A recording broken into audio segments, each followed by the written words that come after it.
नमस्कार, बहुत स्वागत है आपका प्रॉपर्टी गुरु में, आपका मनपसंद शो जो हम हर हफ्ते लेकर आते हैं, जहां ढेर सारी बात होती है देश के रियल एस्टेट मार्केट पर और साथ में हम देते हैं आपके सवालों के जवाब। और इसके लिए हर हफ्ते हमारे साथ होते हैं एक खास मेहमान। तो आज कार्यक्रम में शामिल हो रहे हैं मोहम्मद असलम साहब, प्रेसिडेंट कैपिटल मार्केट्स एनोरॉक। सर, बहुत स्वागत है आपका प्रॉपर्टी गुरु में।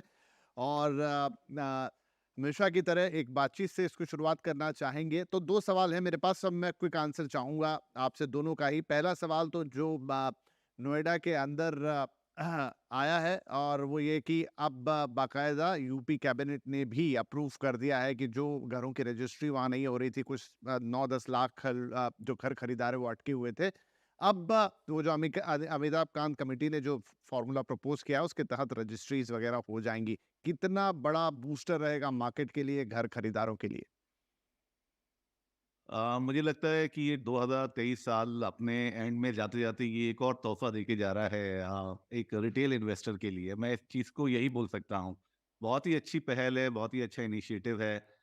देखिए एनसीआर मार्केट अगर हम ओवरऑल अपना रियल एस्टेट के बारे में बात करें, तो एक एनसीआर ही एक हमेशा से ऐसा था कि एनसीआर सबसे पिछड़ा रह रहा है या जहाँ पर भी कॉन्फिडेंस लेवल मैं कहता हूँ कि जो एनसीआर में लोग रहते हैं, उनके पास बहुत लिमिटेड चॉइस है कि वो कहाँ इन्वेस्ट करें या कहाँ घर लें, वो एनसीआर में ही लेंगे। लेकिन जो बाहर की दूसरी सिटीज़ के पैन इंडिया जो दूसरे बायर्स हैं या इन्वेस्टर्स हैं, जो एनसीआर से दूसरी जगह पे अपने घरों में जॉब्स के लिए या किसी और वजह से बाहर काम कर रहे हैं, उनका भी हमेशा से जैसे कहते हैं कि एक इच्छा रहती है कि मैं अपने जहाँ पे एनसीआर एरिया में जहाँ मैं से आया हूँ, वहाँ एक घर लूँ। तो ये उन लोगों के लिए एक बहुत बड़ा बूस्ट होगा। तो एक बहुत बड़ा ये मैं कहूँगा एक कदम है। जो एक साल के 2023 जो अपने आप में एक ऐतिहासिक साल है, उसके एंड में ये भी अनाउंस हो गया। बहुत बड़ा बूस्ट आएगा इससे। एनसीआर ऑलरेडी ये जो 2020 के बाद हमने जी। जो तेज़ी देखी है, उसमें एनसीआर ने अपनी जो इन्वेंट्री है, जो हमेशा से कहते थे कि एनसीआर में सबसे ज़्यादा पाइल्ड अप है इन्वेंट्री, वो काफ़ी हद तक खत्म हो गई है। प्राइसेज़ थोड़े से मूव करने लगे हैं। एक इन्वेस्टर्स को बूस्ट मिला है।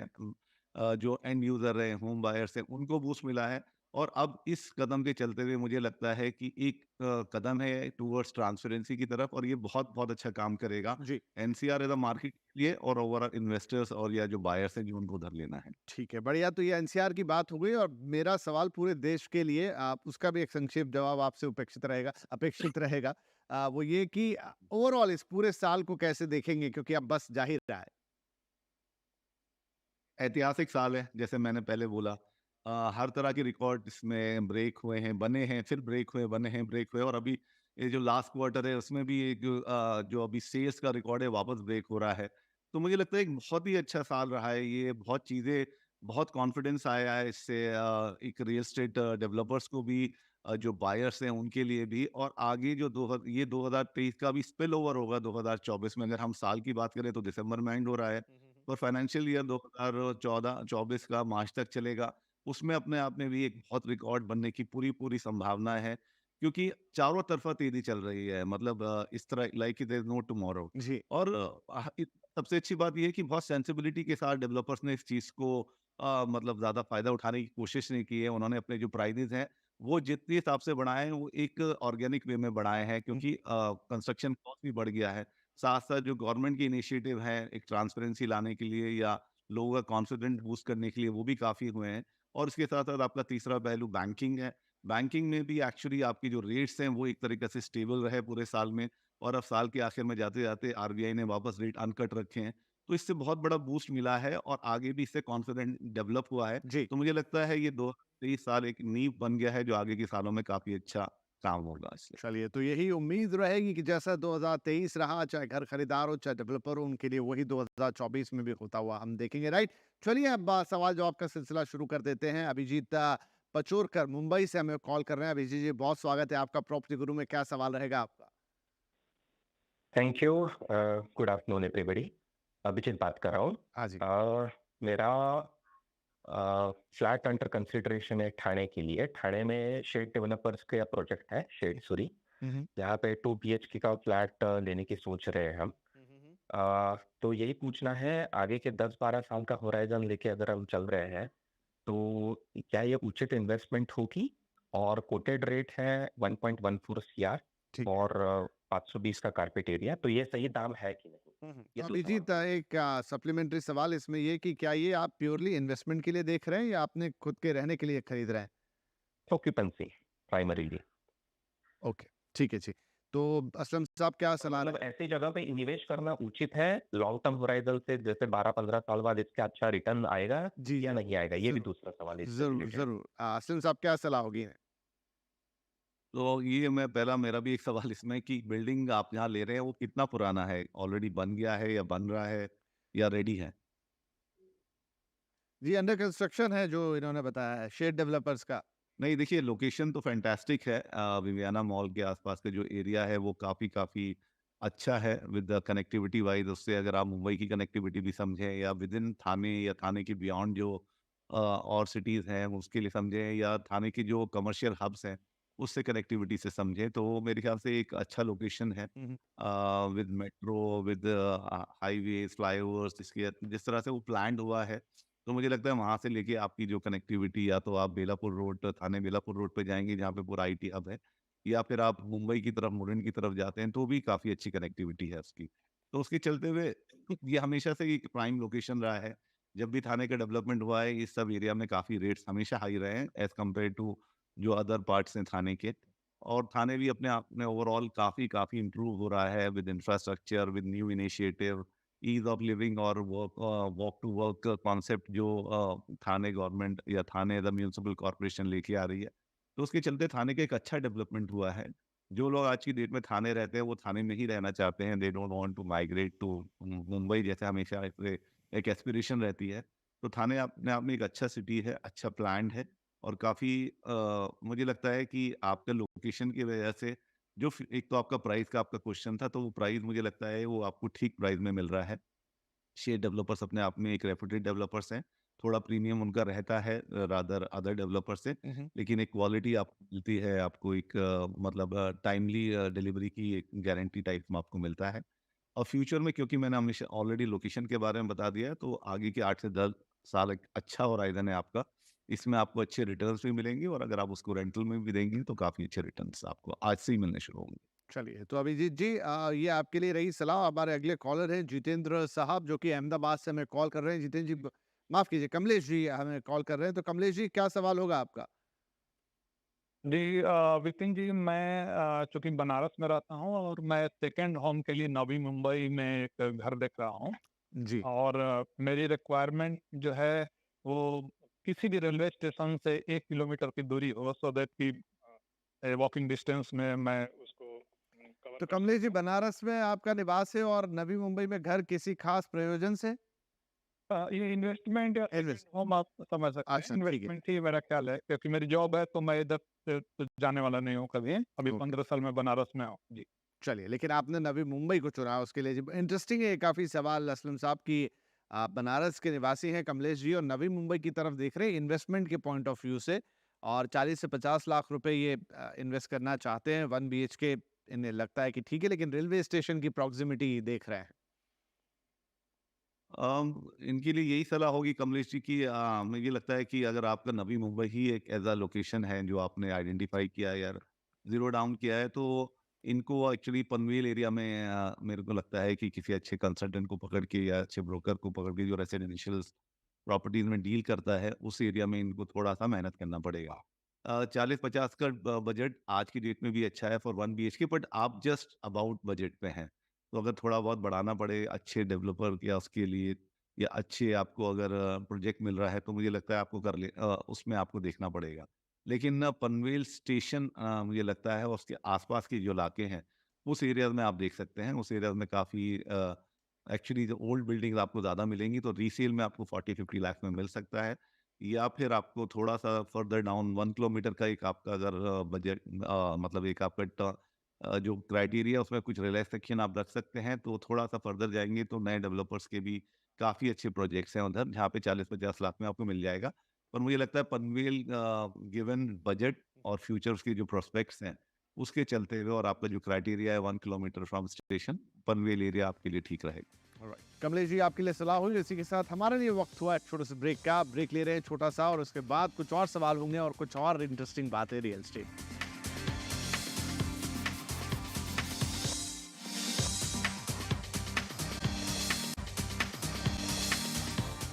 Welcome back. आप देख रहे हैं प्रॉपर्टी गुरु और हम दे रहे हैं आपके सवालों के जवाब। हमारे आज के मेहमान मोहम्मद असलम साहब हमारे साथ बने हुए हैं, तो चलिए सवाल जवाब के सिलसिले को तुरंत आगे बढ़ा देते हैं। काफ़ी और बातें भी हुई हैं आज कि ईयर एंड कैसा रहने वाला है रियल एस्टेट का, लेकिन फिलहाल आपके सवाल विश्वास भागवत साहब पुणे से हमें कॉल कर रहे हैं। विश्वास जी, बहुत स्वागत है आपका। बताइए आज हम क्या मदद करें आपकी। जी, मैं एक पुणे में फ्लैट लेना चाहता हूँ खुद के रहने के लिए। More than 1000 square feet carpet area होना चाहिए और ये कम ट्रैफिक और मिनिमम एमेनिटीज वाला 3 BHK कम से कम होना चाहिए। ऐसा कोई पुणे के अंदर, पुणे म्यूनिसिपल कॉरपोरेशन के अंदर कहीं भी हो तो मुझे जानना है। ओके, तो थोड़ा ओपन से क्वेश्चन है। असलम साहब पुणे में एक प्रॉपर्टी लेना चाहते हैं, क्या क्राइटेरिया है वो एक्सप्लेन कर रहे हैं, और पुणे म्युनिसिपल कॉर्पोरेशन के लिमिट्स के अंदर ही चाहते हैं, 1 करोड़ का बजट रखते हैं। बजट 1 करोड़ का बजट है। ओके। देखिए आपके लिए एक पहली बात तो एक डिस्क्लेमर है कि आपको पुणे म्यूनिसिपल कॉर्पोरेशन में चाहिए तो वो थोड़ा सा आपको एक ट्रैफिक का थोड़ा अपने आप को फ्लेक्सिबल रखना पड़ेगा, क्योंकि अभी ट्रैफिक पीएमसी एरिया में तो काफ़ी है। जो आउटस्कर्ट्स हैं वो पीएमआरडी एरिया में आते हैं, तो वो उस एरिया में आप अगर लेना चाहें तो वहाँ पे काफ़ी अच्छे ऑप्शंस हैं। लेकिन पीएमसी में अगर आप लेते हैं विद 1 करोड़ के बजट में, तो मेरे दिमाग में जो ऑप्शंस आते हैं वो खराडी और वाघबुली साइट, या साउथ पुणे में आपको एनआईबीएम एरिया में, मोहम्मदवाड़ी में या उंदरी एरिया में मिल सकता है। और अगर आप फर्दर नॉर्थ की तरफ जाते हैं तो आपको इसमें सिंगड़ वगैरह एरिया में मिल सकता है। सिंगड़ रोड या उस एरिया में आपको मिल सकते हैं। तो वो एक लिमिटेशन है। रादर मैं इस वास्ते थोड़ा-सा सरप्राइज़ हूँ कि आप कह रहे हैं कि मिनिमम एमेनिटीज़ चाहिए। तो अगर मिनिमम एमेनिटीज़ हैं तो आप, मुझे लगता है कि सिंगल बिल्डिंग की तरफ आप ज़्यादा आपका झुकाव रहेगा। तो इन एरियाज़ में आप डेफ़िनिटली देख सकते हैं जहाँ पे आपको 3 बीएचके 1 करोड़ के विदिन 1 करोड़ के बजट में आपको मिल सकता है। इसके अलावा अगर कुछ और स्पेसिफ़िकेशन है या कुछ और आप है तो मैं आपको उस पे जवाब दे सकता हूँ। जी। भागवत साहब कुछ और आप पूछना चाहेंगे? नहीं, बस इतना ही जानना था कि एरिया ही किस तरफ होना चाहिए, वही जानना था। जी, जी, जी। आई थिंक तो असलम साहब ने इसमें आपकी मदद कर दी है ऑलरेडी। तो बिल्कुल हमारी शुभकामनाएँ आपको, और अगर आप फिर कुछ ज़ीरो इन करते हैं, कुछ 2-3 प्रोजेक्ट अगर आपकी नज़र में आते हैं, आप हमें दोबारा भेजिए और पर्टिकुलर प्रोजेक्ट पर भी हम आपको अपनी राय ज़रूर देंगे। तो चलिए, ये हो गया भागवत साहब का सवाल विश्वास जी का, और अब हम बढ़ते हैं आशीष जी की तरफ। आशीष कुमार साहब अब आप दूसरे क्षेत्र एनसीआर से, नोएडा से कॉल कर रहे हैं हमें। आशीष जी, बहुत स्वागत है आपका प्रॉपर्टी गुरु में। बताइए क्या सवाल पूछेंगे? ये थैंक यू सर। सर मैं ये जानना चाह रहा था कि जैसे मैं खुद वर्किंग कर रहा हूँ जो फरीदाबाद में, और मेरी वाइफ वर्किंग कर रही है नोएडा में सर, तो मैं इन बिटवीन फ्लैट, जो मेरा बजट है 60 to 70 लाख है फॉर 2 BHK, तो मेरे को कौन सा एरिया बेटर रहेगा सर? कौन सा एरिया प्रेफर करूँ बेस्ट सोसाइटी के लिए सर?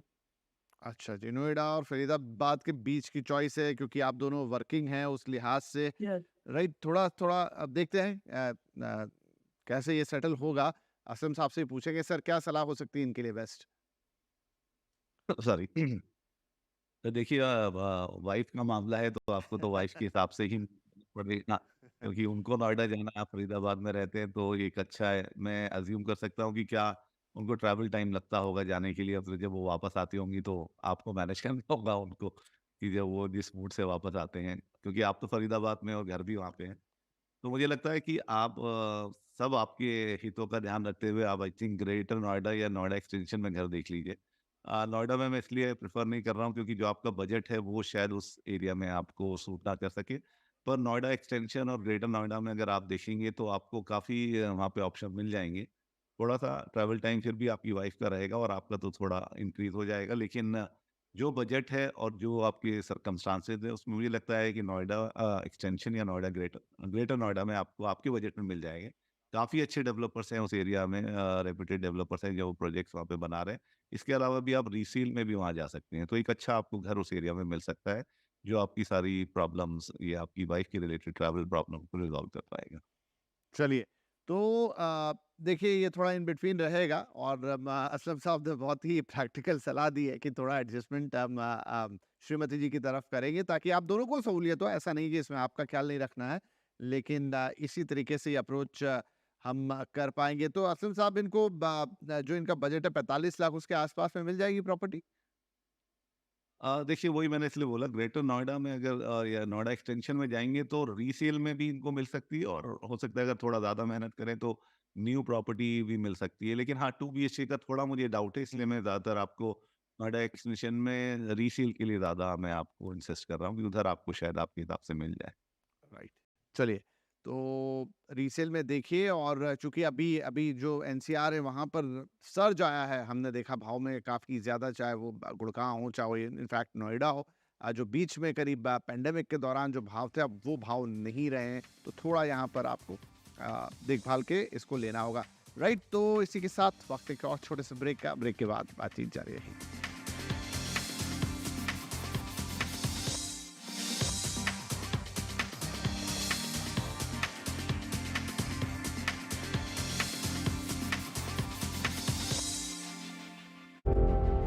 गुजरात देता है व्यवसायों को बढ़ावा। वाइब्रेंट गुजरात ग्लोबल समिट ने बनाया है गतिशील, गुणवत्ता केंद्रित और विकास को बढ़ावा देने वाला एमएसएमईज का संपूर्ण इकोसिस्टम भारत को वैश्विक प्रतिस्पर्धा हेतु सक्षम बनाने के लिए गुजरात एमएसएमईज को विश्वसनीय भागीदार के रूप में विकसित कर रहा है। एमएसएमईज को पूर्ण समर्थन प्रदान करने में सबसे आगे है गुजरात। नीति निर्माण में सक्रिय रहकर समर्पित संस्थागत संरचनाओं की स्थापना कर और महिला उद्यमिता को बढ़ावा देकर 20 वर्षों से अधिक समय से गुजरात ने भारत के विकास में महत्वपूर्ण भूमिका निभाई है और अब विकसित भारत एट 2047 के विकास इंजन के रूप में गतिमान है। Vibrant Gujarat global summit 2024, gateway to the future.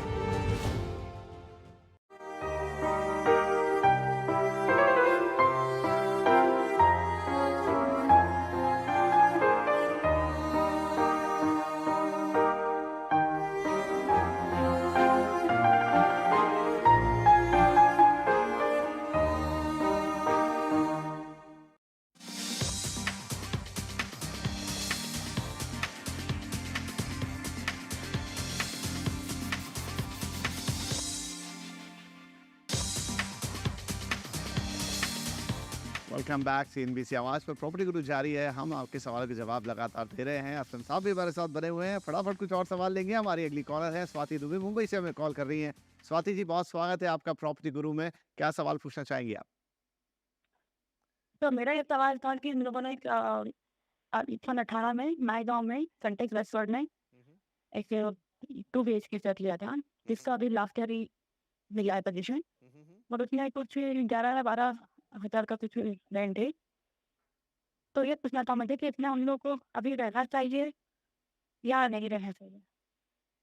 अच्छा, आप कह रहे हैं कि आपने इन्वेस्टमेंट की थी और 12,000 रुपए का आपको क्या किराया आ रहा है? ओके, तो यस यस यस यस। किराया आपको लग रहा है कि थोड़ा कम है, राइट? ये तो फ्यूचर प्रोस्पेक्ट फ्यूचर है, हाँ, तो आप कि इसमें बने रहें या नहीं? बिल्कुल समझ गया आपका सवाल। तो एक निवेश के तौर पर असलम साहब खरीदा ये गया ये घर था और मिल भी गया, सब कुछ हो गया, अच्छी बात रही। 12,000 रुपए पर महीना किराया आ रहा है, तो रेंटल यील्ड कुछ 3% के आसपास की है। अब इनको ये लग रहा है कि क्या इसमें बने रहें या फिर इससे निकल जाएँ? देखिए ये मेरी पर्सनल ओपिनियन है और मैंने हम लोगों ने इस पे पहले भी बात किया है। 3% एक अच्छा रिटर्न्स है ऑन इन्वेस्टमेंट इन मुंबई। क्योंकि अभी बल्कि बल्कि ये जो रिटर्न ऑन इन्वेस्टमेंट्स हैं इंक्रीज हुए हैं। एक्चुअली पहले आपको उससे भी लोअर मिलता था, लेकिन जिस तरह से मुंबई डेवलप हो रहा है और जिस तरह से अभी जैसे नायगांव मैं कहता हूँ 2018 और 2024 में काफ़ी डिफरेंस हो गया होगा नायगांव में इन टर्म्स ऑफ कनेक्टिविटी। तो उसके चलते हुए आपको ये एक अच्छे रिटर्न्स मिल रहे हैं। आपने 2018 में लिया है। आई अंडरस्टैंड कि थोड़ा-सा लगता है कि रिटर्न ज़्यादा होना चाहिए, पर ट्रस्ट मी आप देखिए कि जो बड़े-बड़े फ्लैट्स हैं आपके वर्ली एरिया में या बांद्रा में, उन सब एरिया में अगर आप रिटर्न्स फॉर इन्वेस्टमेंट देखेंगे तो वो 3% भी नहीं है। तो 3% एक अच्छा एवरेज है, जो अगर नेशनल एवरेज से हम कंपेयर करें तो भी उस मामले में एक अच्छा डिसेंट आपको रिटर्न्स आ रहा है। थोड़ा आपको पेशेंस रखना पड़ेगा। 2018 में आपने प्रॉपर्टी ली है, थोड़ा प्रॉपर्टी में आपको मिलने में टाइम लगा है, लेकिन अगर अपना होराइज़न थोड़ा लंबा रखेंगे तो ये धीरे-धीरे इम्प्रूव होगा। लेकिन वो आपका कैपिटल एप्रिसिएशन पे मैं बात कर रहा हूँ। Return on rental yield on residential property 3% is very good actually. तो मुझे लगता है कि आपको इस पे सैटिस्फाई रहना चाहिए और अगर जिस तरह से अगर आपको लग रहा है कि एक इन्वेस्टमेंट में आप हैप्पी नहीं हैं, तो मुझे लगता है आपको एटलीस्ट रिटर्न्स आ रहे हैं, थोड़ा-सा इसमें और पेशेंस रखेंगे तो आपको रिटर्न कैपिटल एप्रिसिएशन के तरीके से जो आपको मिलेगा वो बेहतर होगा। तो अगर आप 3-4 साल और इसे होल्ड कर सकते हैं, जिस तरह से मार्केट चल रहा है, तो उसमें आपका एप्रिसिएशन होने की ज़्यादा चांसेस हैं। तो मेरे ख्याल से मेरा ओपिनियन ये होगा कि आप इसे थोड़ा होल्ड कीजिए और रेंटल यील्ड को आप हैप्पी रहिए कि एक अच्छा यील्ड है in terms of is compare to other parts of Mumbai जितना यील्ड आता है। जी, चलिए तो Swati ji I think you got your answer. तो अभी तो आप देखिए इसमें बने रहें तो यही बेहतर है। मकान खरीदना इतना आसान नहीं, बेचना फिर रीइन्वेस्ट करना लंबी प्रोसेस है, लेकिन बुरा नहीं है। 3% का रेंटल रीड और आगे चलते हुए आपको इसकी कैपिटल एप्रिसिएशन वैल्यू भी अच्छी मिल सकती है। 2018 में ये आपको मिला है, थोड़ा वक्त दीजिए इसको, ये आपको आगे ग्रो करके देगा। राइट, अब एक मेल हमारे पास और ये है जितेंद्र सिंह साहब का, अहमदाबाद से इन्होंने भेजा है और आपने the green view I think ये जो अडानी शांतिग्राम है उसके अंदर की एक प्रॉपर्टी है, 1.5 करोड़ रुपए की है, पोजीशन 2024 में इसका मिलना है। अच्छा, इनके जो मेन पर्पस है ये क्यों देख रहे हैं, इन्वेस्टमेंट है और इसीलिए पूछना चाहते हैं कि क्या एक्सपेक्टेड अप्रिसिएशन इसमें हो सकता है और क्या आजू बाजू या आसपास में कोई और बेहतर प्रोजेक्ट भी इससे हो सकता है। जी असलम साहब, क्या सलाह रहेगी इनके लिए? देखिए अडानी शांतिग्राम एक बहुत ही बड़ा और इंटीग्रेटेड टाउनशिप है। काफ़ी बड़ा और काफ़ी बड़े पैमाने पे उसका प्लान हुआ था और अभी वो उसमें डिलीवरीज़ भी हुई हैं और वो आगे भी उसमें जो फ्यूचर कंस्ट्रक्शन हो रहा है या डेवलपमेंट हो रहा है, वो भी बहुत शानदार है। इंटीग्रेटेड टाउनशिप है तो आपका कमर्शियल और रेजिडेंशियल दोनों का है। 580 एकड़्स का टोटल एरिया है।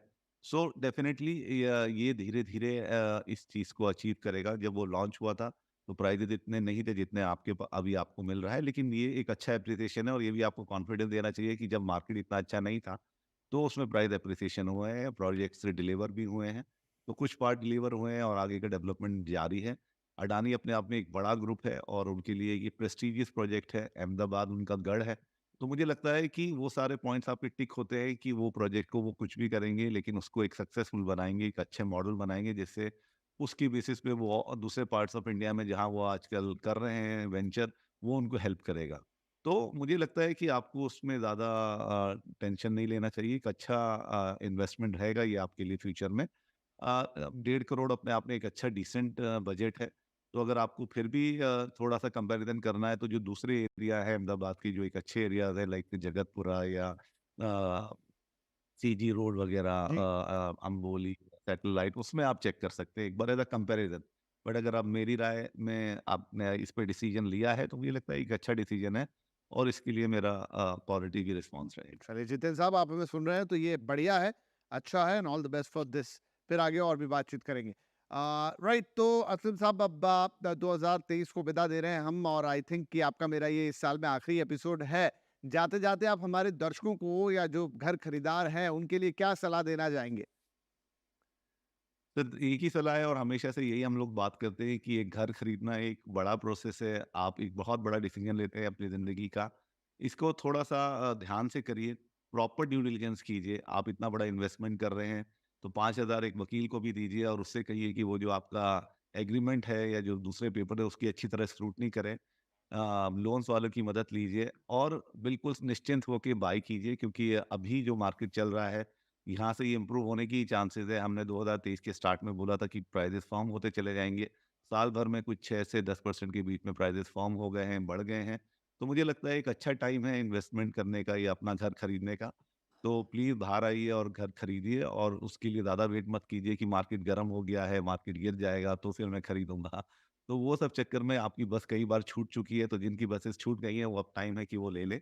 तो मेरी यही शुभकामनाएँ रहेंगी आपके लिए कि 2024 आपको एक डिसीजन लेने के लिए मतलब आपको फ़ॉर्म करे और आपको अपना मनचाहा घर मिले, जो आपको एक अच्छे रिटर्न्स दे या एक घर आपका बन जाए, जो आप हमेशा चाहते थे। चलिए, बहुत शुक्रिया असलम साहब और आपको भी आने वाले नए साल की बहुत-बहुत शुभकामनाएँ, बहुत-बहुत मुबारक। आपके लिए भी अच्छा हो और आपकी जी, तरफ से हम चाहेंगे दर्शकों के लिए भी हम यही कहें कि बहुत शुभकामनाओं भरा साल हो और इन टर्म्स ऑफ रियल एस्टेट जो सारी बातचीत हम आपसे करते हैं, आप जैसे एक्सपर्ट्स के साथ करते हैं, वो लोगों के लिए उन्हें अच्छा रिटर्न दिलाए, अच्छा इन्वेस्टमेंट दिलाए, अच्छा घर दिलाए। इन्हीं कामनाओं के साथ आपसे और दर्शकों से दोनों से इजाज़त लेते हैं। फिर मुलाकात होगी, तब तक बने रहिए सीएनबी आवाज़ के साथ। नमस्कार।